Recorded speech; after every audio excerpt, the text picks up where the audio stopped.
December is going to be absolutely huge for Beyblade X. We have PhoenixWing and its predecessor, PhoenixFeather. We have a new random booster with Wyvern Gale, as well as some other releases nobody cares about. I already talked about these releases before in my last video, which you should check out if you haven't, but we have some more pictures and information to cover. But let's just start with everybody's favorite. We have BX23 PhoenixWing, which, let me do a recap. It is the starter release for December, and it has a string launcher, a painted red metal blade, and just look at it. It looks awesome. This beta looks fantastic, and it really is a good look at the future of Beyblade X.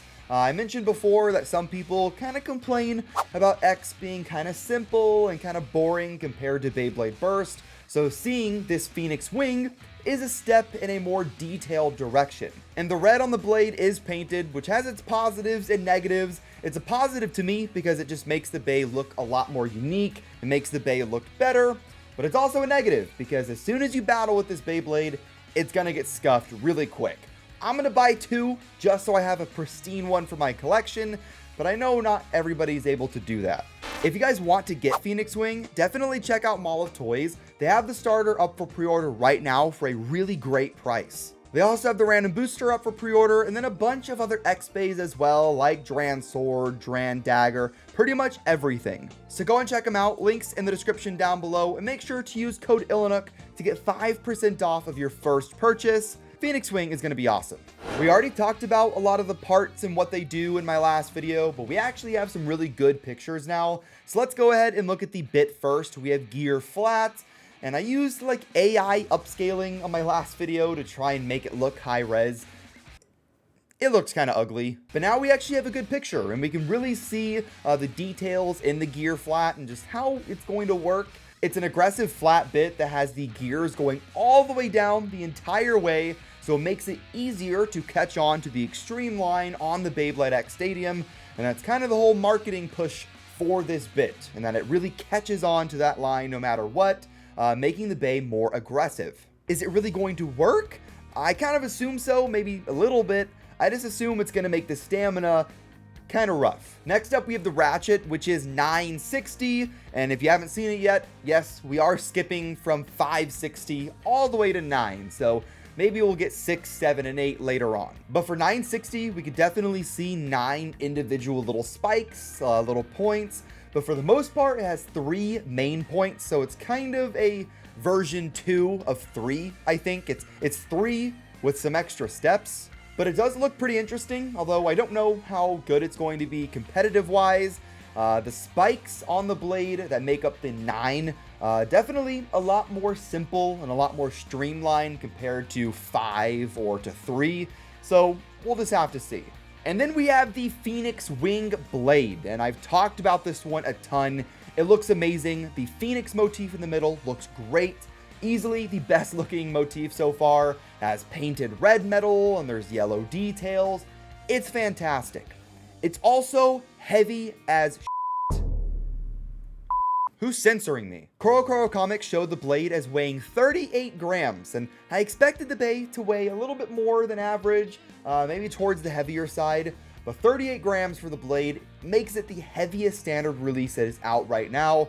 Cobalt Drake weighs around the exact same, but it's a special release. It's really hard to get. And this brings in its own potential issues if the bay is not balanced correctly. Cobalt Drake, while it weighed a little bit more, it was a little bit looser on the ratchet and had, worse burst resistance. So if this doesn't have that same balance, it's going to be kind of competitive. It's going to be pretty overpowered. PhoenixWing also got a really cool CGI trailer that showcased the bay being really fast, really quick, hitting super hard, and it just made the bay look awesome. And I really hope we see more trailers like this. I know we had some at the beginning of X, maybe, but if every single major release got a CGI trailer, that'd be cool. PhoenixWing is not the only Phoenix Bay that is releasing in December though. We also have its predecessor, its prototype, with PhoenixFeather. The PhoenixFeather blade is going to come with the January issue of Koro Comics, which is going to be releasing in the middle of next month. And in the manga, this is the prototype version of PhoenixWing. We see it for, I assume, probably just the one chapter, and we see it bursting because, it's not completed yet. It's the prototype. It looks pretty interesting though. It is a 3-bladed design like PhoenixWing, but it's definitely a lot more simplified, closer to Dran's sword. And its official combo in the manga, and also kind of in Koro as well, is 360 and flat, which is the same combo that's on Dran's sword.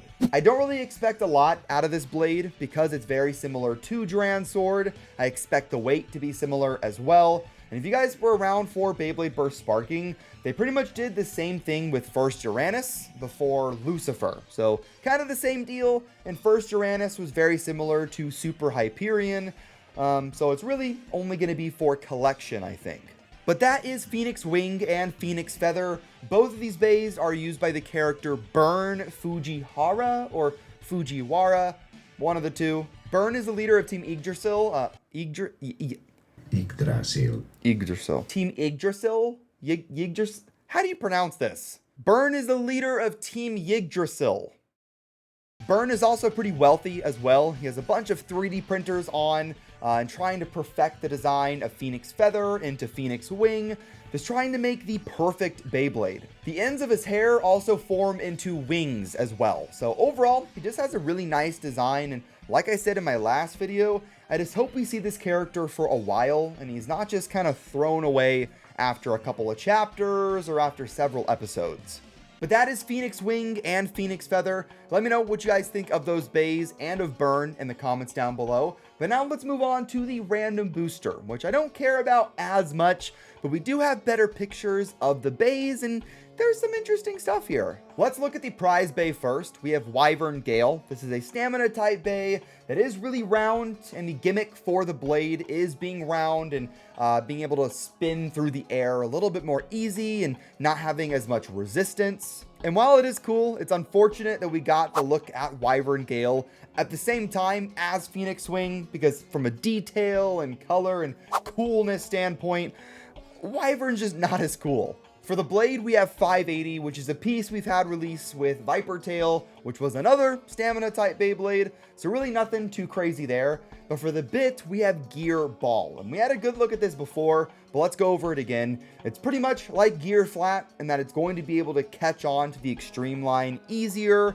but it's round instead of flats, and the gimmick is that it's going to be able to keep the bay upright more, which I don't doubt. I mean, is it going to be better than Ball?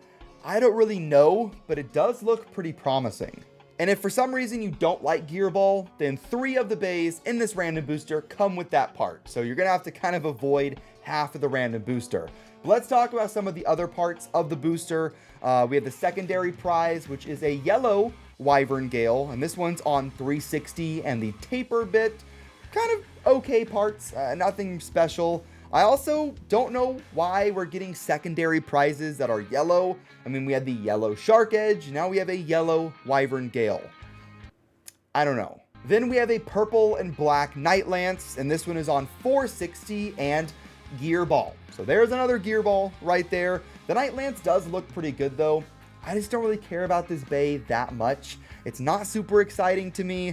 We also just got a Night Lance released with the Hell's Chain set, so getting another one here isn't as exciting to me, but it could be exciting to you guys. But for the next one, we have a blue and yellow Viper Tail. And in the first pictures we got, where it was kind of pixelated and not high quality, I still like the way the bay looked. I like it even more now. I think blue and yellow is a great color combination. And we already have a lot of colors for Viper Tail. It's also a really good bay. It's one of my favorite bays in all of Beyblade X. It's really good for attack combos, in my opinion, and then the opinion of other people as well. Pretty competitive. Anyway, I'm kind of rambling. I really like this bay. Next up, we have a red Leon Claw, which is a little bit underneath Viper Tail in looks to me. I really do like the red. It's just a little bit more boring. The yellow and blue on Viper Tail kind of contrasted more, but this Leon Claw is cool. It comes on 380 and High Needle. High Needle I like. I don't really know how competitive it is, if that's what you care about, but decent parts. And then finally, we have Wizard Arrow in a purple color, and I will say, I kind of like it now. I've been looking at it more. It's one of the better Wizard Arrow recolors, in my opinion. I like the purple. It's pretty nice. It's definitely better than that weird brown one, I think, or bronze that we got in the last random booster. That one was just terrible. It's purple. I like the color. I just don't really like the bay that much, okay? If we see another wizard arrow in the next random booster, I might freak out. I might. I don't know. And the parts for this one are 480 on gear ball. So we have a ton of gear ball. Hopefully this bit is actually good. So, you know, we have a lot of chances to use it and make good combos with it. Because if it's really bad, it's kind of lame. You have 3 of them you have to deal with if you buy a full set. But those are the releases for December, and I know I already talked about them in my last video, but we got even better pictures to look at that I wanted to show you. We got some more info on PhoenixFeather and PhoenixWing. I mean, 38 gram blade. That's wild. But that is going to wrap up this video. If you liked it, hit the like button down below, hit subscribe to join the Nook Nation, and I'll see you in the next one. Have fun, and bay away.